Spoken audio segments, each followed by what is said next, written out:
what role can gas have in a future energy mix that takes us to a low carbon future?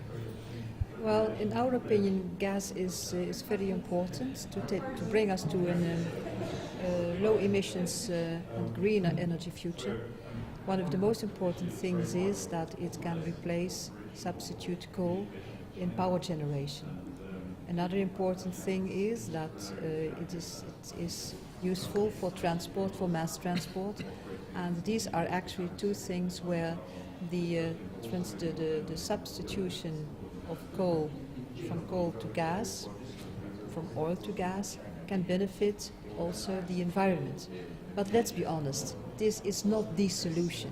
It's just part of the solution, because we have to invest in low carbon technology. We have to invest in energy efficiency. And if we are doing that, well then, and in renewables of course, then we bring this greener future more to, we can reach this greener future. Otherwise not. And this report is not a promotion of gas. That's not the case. It is shown. It is made to show how gas can be used as one of the fuels that bring us closer to a greener situation, to a greener energy supply. Some environmental groups believe that all fossil fuels have no role to play in a future energy mix, but do you think there is a dual role for renewables and gas to work together? Yes. Yes, there is. Yes, there is. And you know, maybe someday we will have just green energy. Maybe someday. But in 2050, we will still depend for, I think, about 75% on fossil energy. So let's see to it that this use of fossil energy is as clean as possible. That's one thing. For instance, that we use CCS when we have coal-fired power plants, and at the same time see to it that governments go on investing in low-carbon technologies, go on investing in renewables, because they have to be cost-effective, and they are not always as cost-effective as they should be. To what extent do you believe that the increased production of unconventional gas can help us to limit warming to 2 degrees?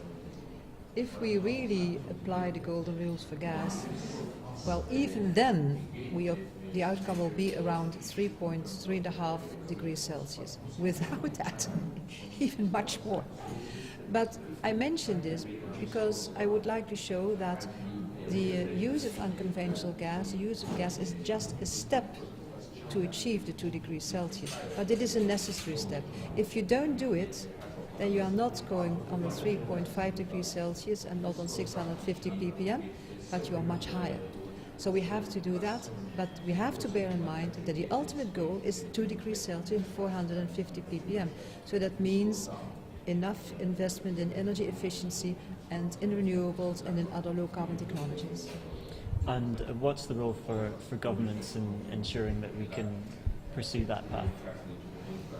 Governments have to design the right regulations to make it possible for companies to operate, and at the same time they have to bear in mind what the public interests are.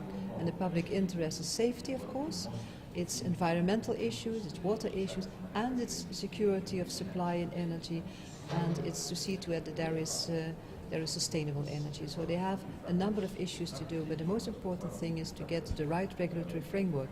And you know, that's exactly the reason why we are organizing this high-level platform as a follow-up of this report, because there is knowledge to be shared, and there is information to be shared, and there is also regulation to be developed.